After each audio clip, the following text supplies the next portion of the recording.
dense vegetation, the horrors of biting insects and venomous snakes make the jungle the ideal place to build a prison. 100 years ago, in this part of the Costa Rican rainforest, the authorities built a penal colony, capitalizing on the inmates' fear and loathing for the jungle.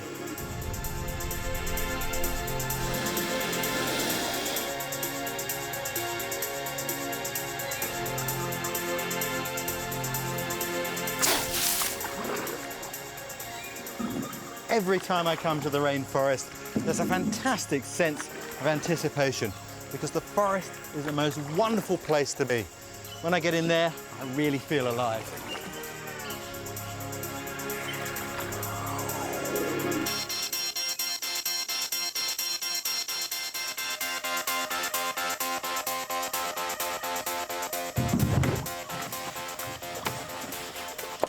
About 18 kilometers southwest of here, we've got a base camp. That's what I'm heading for. But in this terrain, travel isn't going to be easy. I reckon it's going to take the best part of 2 days to get there.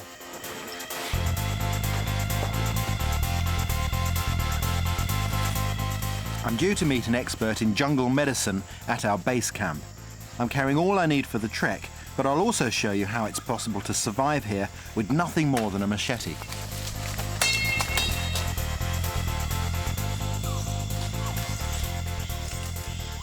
The diversity of life here never ceases to amaze me. This palm is quite incredible. It has the ability to move its centre of gravity towards the light. That's why the locals call it the walking palm. And just down here, there's kapok. That can be really handy for lighting your fire. See this downy material from the seed case? If you collect some of that together and strike sparks onto it, hey presto, flames. I've come to the extreme southwest tip of Costa Rica in Central America, to a region called the Osa Peninsula, an area I've never explored before. This bit of jungle has been described as the most biologically diverse place on Earth, with at least 30 million different species of insects.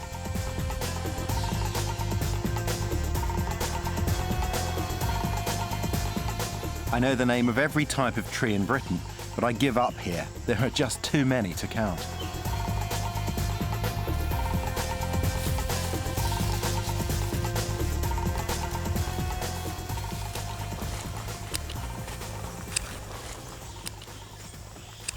The only problem with navigating in rainforests is the trees. You can't see out. Have a look at the map and I'll show you what I mean. In this area here, there's over 100 square kilometres with nothing but trees, hills and the odd river. So how do I know where I am? Well, the way I do it is to maintain a thread back to where I started. And that thread is made by measuring the angles of the trails using my compass and measuring distance by counting my paces using this handy counting device. That means I know exactly where I am on the map. There are very few trails in the jungle and certainly none where I'm going. And if you get lost, chances are you'll never find your way out. I reckon I've come about 4.5 kilometres. That means that at this sort of pace, I should be in base camp by sometime in the early afternoon tomorrow.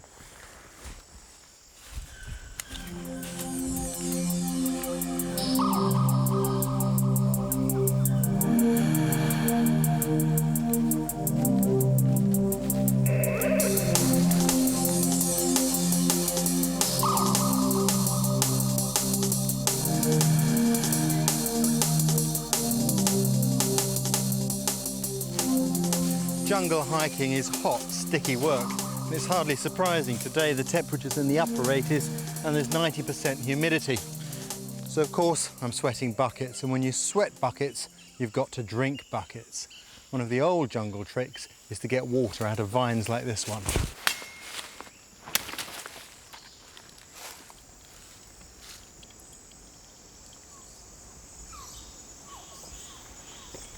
Lovely.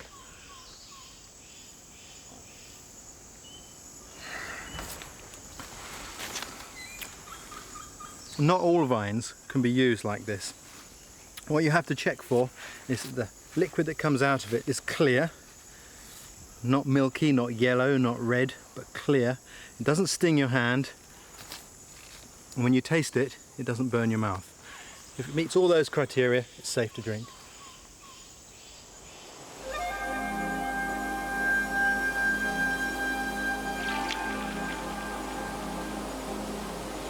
Heat exhaustion can be a killer in the jungle. It's so hot and steamy that your sweat doesn't evaporate, so your body temperature can go haywire. That's why I take every opportunity to cool down.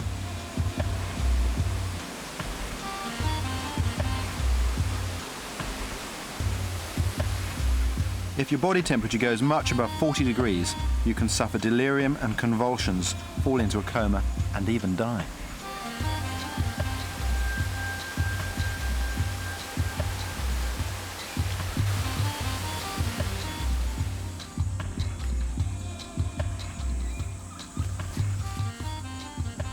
In jungle survival, food isn't a big priority. As long as you've got water, you can live 3 weeks without food, though I'll eat anything I can get my hands on.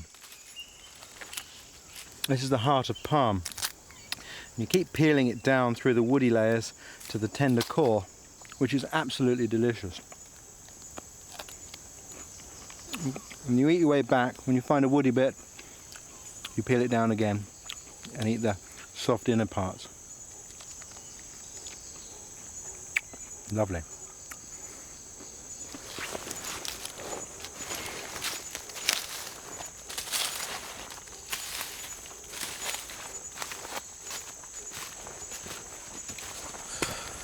Well, that's been a windy old path, but I'm quite happy. I think I've come about 9 kilometres, which means it'll be an easy journey to get to camp tomorrow. But now, being about 4 p.m, it's time to set up camp before it gets dark.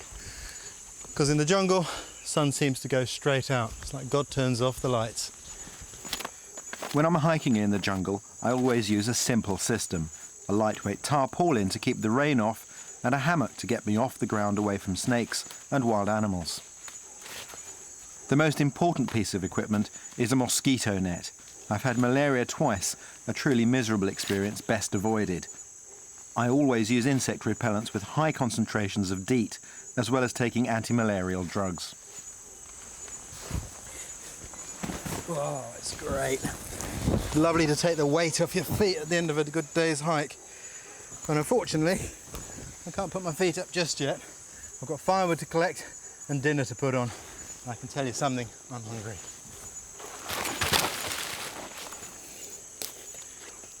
Wood in the rainforest is often wet, so finding dry tinder can be very difficult indeed. So what I do is I always carry a little bag like this with me in the rainforest. And in here, I've got a lighter and some little bits of rubber tyre cut into thin strips. Doesn't matter if that gets wet, and that'll burn really well to start my fire off.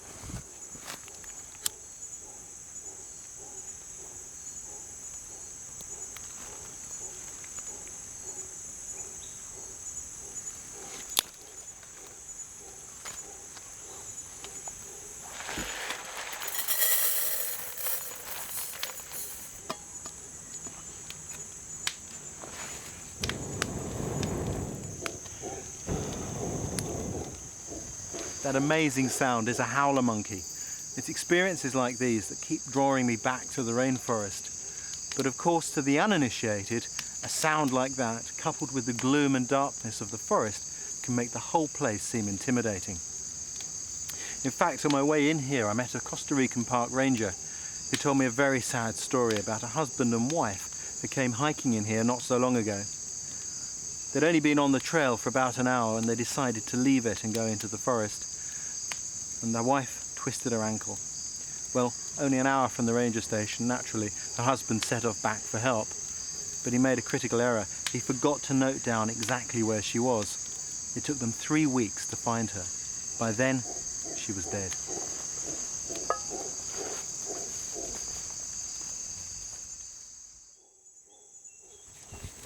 It's about 6 o'clock in the morning and the sun is already hot enough to start making me sweat.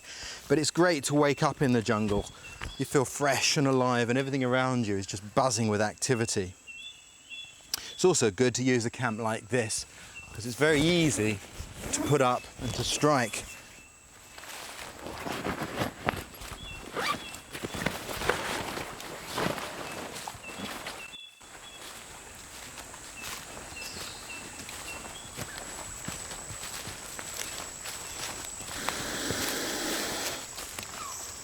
Fantastic, look at that boa up there. Now that's a constricting snake. He's not going to give me a poisonous bite. Mind you, there are plenty of other snakes around here you've got to be mighty careful of, particularly in amongst the leaf litter. That's where the deadly fer de lance likes to hide. That's the one the locals fear most. So whenever I'm stepping around logs, I step on them, not over them, just in case he's just underneath.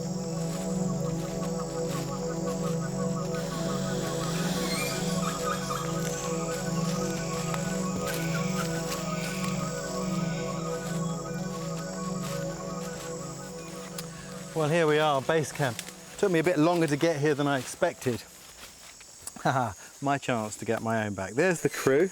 Look at them, sweethearts. Here are the box nets that they'll be sleeping in. And as you can see, they like to travel really light. Let's have a look over here. This is the living area to the camp. Oh yes, as I guessed, they're playing backgammon while I've been slogging through the rainforest. Lovely. Now here's a top tip for the rainforest. If you're going to go into the jungle, go with a doctor. This is Dr. John Walden. He's a specialist in tropical medicine with over 30 years of experience in the Amazon basin. Hi, John. Hi, Ray. How about a beer? Sounds perfect. Trust the doctor to come to the rescue. There you go. Great. We all ready? Yeah. Good. When many people think of the tropics, they think of tropical diseases. And they conjure up thoughts of the classic, the obligatory photo of a fellow whose scrotum was so big he had to carry it around in a wheelbarrow. And if not that, then something horribly disfiguring, something mutilating, such as yaws, gangosa. Then there are things out there that can get you, such as the much maligned kanjiru. This is a little matchstick-sized catfish. Has the nasty habit of swimming up in your urethra when you urinate underwater.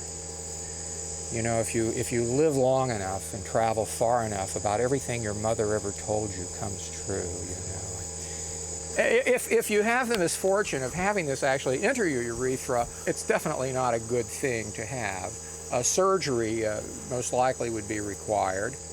The way you keep from having this problem is, one, don't urinate under the water, and two, wear a tight bathing suit. You have a number of really aggressive spiders in the American tropics, such as the banana spider. That's actually my foot and the spider that bit me. I did a very foolish thing, and I didn't shake out my boots. And I stuck my foot in, and that's what was waiting for me. And the most exquisite pain I've ever had in my life. I've actually passed 2 kidney stones in my life. This was infinitely worse than that. I had a sensation in my left cheek as though it felt like when someone does that to you. But it was almost as though I had walked into a spider web or hair. Some of my hair was onto my face, and I kept brushing it away, you see. The venom was doing this. But by the next morning, I actually was fine and trekked for 12 hours the next day. So, by far the most important disease in the tropical world, by far, is malaria. This is a little Chachi Indian girl who's in a coma. She has cerebral malaria, and the child is near death. As I recall, the good news on this is that through intravenous therapy, she actually lived. Malaria can look very much like the flu. The diagnosis must be made rapidly because you can go from being sick to severe headache to confused to a coma to death in short order. Fortunately, there are drugs that you can take. You can sleep in a mosquito net. That's a very good thing, because not only does a mosquito net actually keep the mosquitoes from you, they tend to keep bats from biting you. Vampire bats transmit rabies, for example, and sleeping in a mosquito net, unless it's right up against you, often will discourage the bats from making contact with your skin. Then, of course, you have snakes, you have ferret ants, you have bushmasters. The only thing I know to deal with snakes is this, is put a guide in front of you who was raised in the jungle, and if anyone can see the snake, that person will. You will not see the snake that's going to bite you. As far as treatment, if you can get out and get to some place where they can give you appropriate high doses of antivenom, then that is what must be done. Well, we've seen a number of health problems that really, if you were the sort of person that wanted to dwell on these, you know, it sort of ruin your day. So there we go. Fantastic. Thank you. Yes. Well, with all this base camp equipment, we could quite happily live in the jungle for months. But imagine the nightmare scenario of losing a rucksack, perhaps while crossing a stream, a situation that happens just too frequently. How could I cope with only the things I had about my person?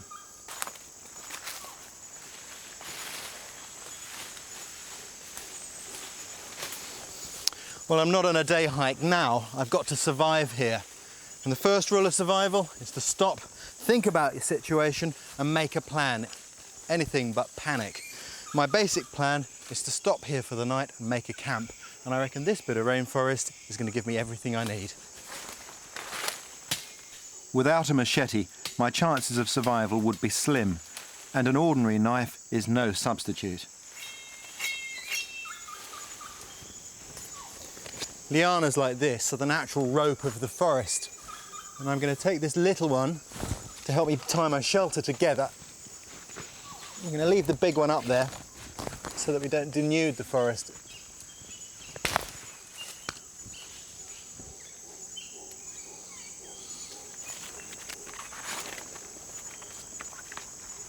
The shelter I'm building works just like my tarp and hammock, with the bed to keep me off of the ground away from the creepy crawlies and a big roof to keep the rain off.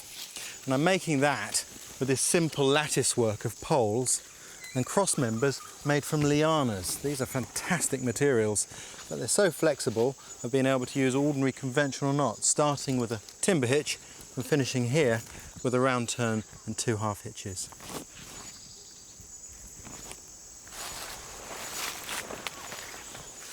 To thatch my shelter, I'm going to use these, the fronds from the sweeter palm, but I've got to be careful because the locals have told me that this is where you often find eyelash pit vipers.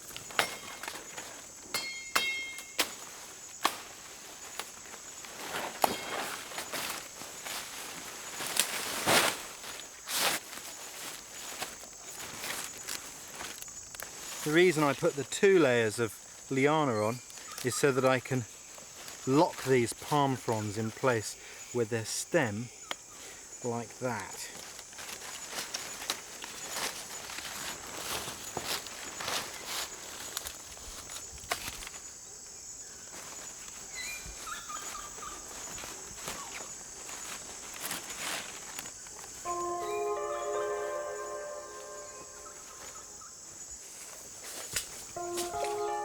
Jungle streams like this one are absolutely stuffed with life. There's a good chance I'll be able to pick up an easy source of protein, and hopefully my head net's going to prove it's got more than one use.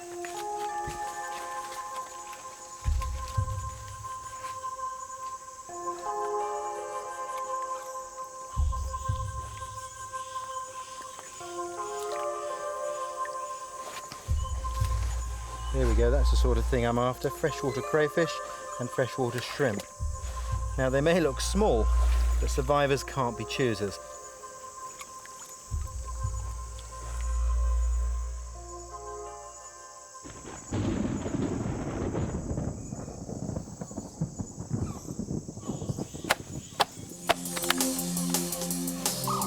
To make fire, all I need is bamboo. The bamboo fire saw was first taught to me by a US Army instructor, and it's one of the best tropical survival skills I know. The friction from the sharp edge of the bamboo is all that's needed to ignite the bamboo shavings.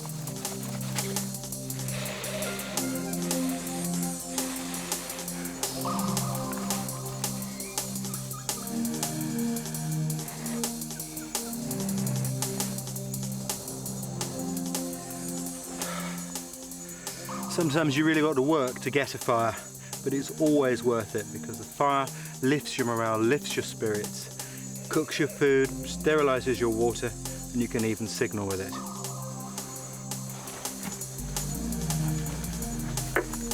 Here's my cooking pot.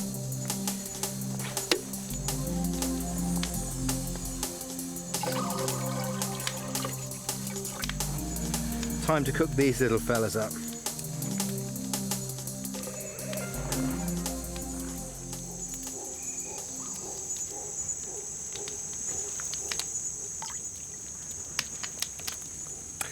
One of the most amazing stories of jungle survival that I know is of a man called Jim Bradley, who during the Second World War was imprisoned on the Thailand to Burma railway. He had to overcome his fear of the jungle to escape from imprisonment, a journey that took him over 8 weeks. I was at one of the worst camps on the railway. We had tremendous deaths through cholera, dysentery, malaria. 1,600 of us walked in, and within 3 months, 1,200 were dead.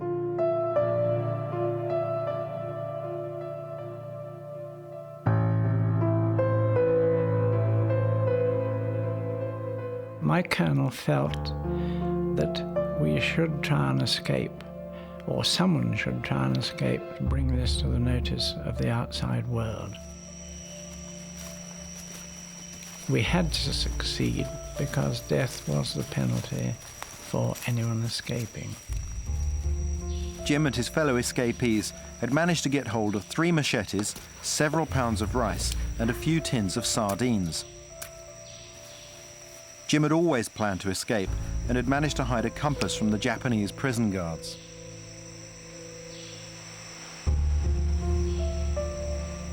All we could do was cut a course westwards. We couldn't look for any valleys. There were no tracks to find. We just simply cut and cut westwards. We all had to agree verbally that if we became a casualty, we would have to be left. We had to leave one man who had become so infected with gangrene in his back, and he'd become delirious and walked out in the night. We looked for him back along the track, but obviously couldn't waste too much time, and so we had to implement this terrible agreement and leave him. He was a very brave man. This was not to be the only death. By the end of their 8-week struggle, 5 of the original 10 had died. I really remember the absolute moisture, wetness, dampness and darkness, with very little hope of ever coming out of it. But we had to keep that hope going. Our worst problem, strangely enough, was bamboo. This was probably about 5 inches in diameter and very hard to cut through. The main injury were tropical ulcers. Ian Moffat, who was with us, if he had been within reach of medical help, I'm sure they would have amputated both legs. I think he was saved by the fact that maggots came into them and they ate the putrefied flesh. After 5 weeks, the soldiers had run out of food and were surviving on water alone. The constant wet had given them crippling trench foot, and it was becoming excruciating to walk. They also suffered blood-sucking leeches, impossible to stop from penetrating their boots and clothing. Towards the end, the soldiers discovered a river. Too weak to walk, they decided to build a raft from strips of blanket and bamboo. Unfortunately, the raft broke up in some rapids, and soon after, the men were discovered on the riverbank by Burmese hunters who betrayed them by selling them back to the Japanese.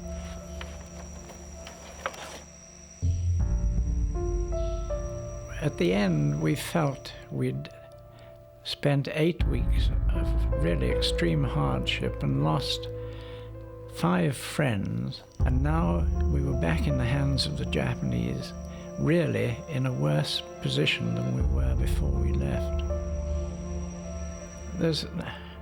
Strangely enough, there isn't a day, even after 55 years, that I don't think about it and realize in a way how lucky I was.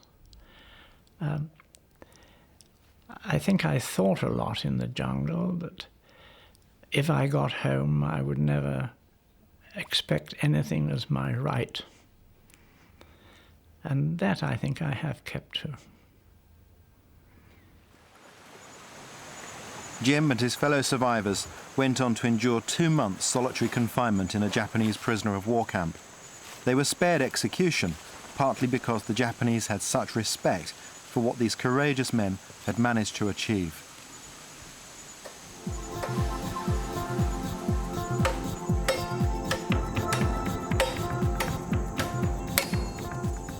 This is the biggest bamboo I've ever worked with. Sometimes it's hard to believe that this is a grass, not a tree. I'm going to use these giant grass stems to get out of the jungle.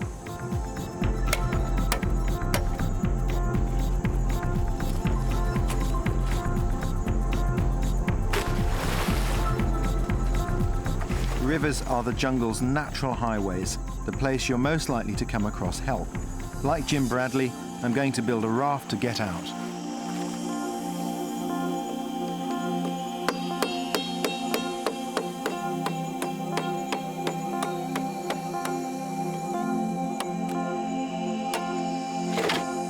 Bamboo is an excellent material for raft building. It's strong, light, and extremely buoyant.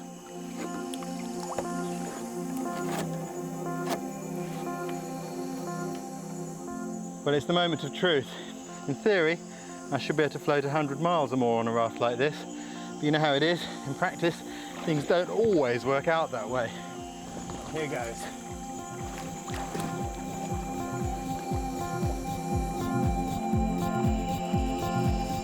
For me, the jungle is a very special place.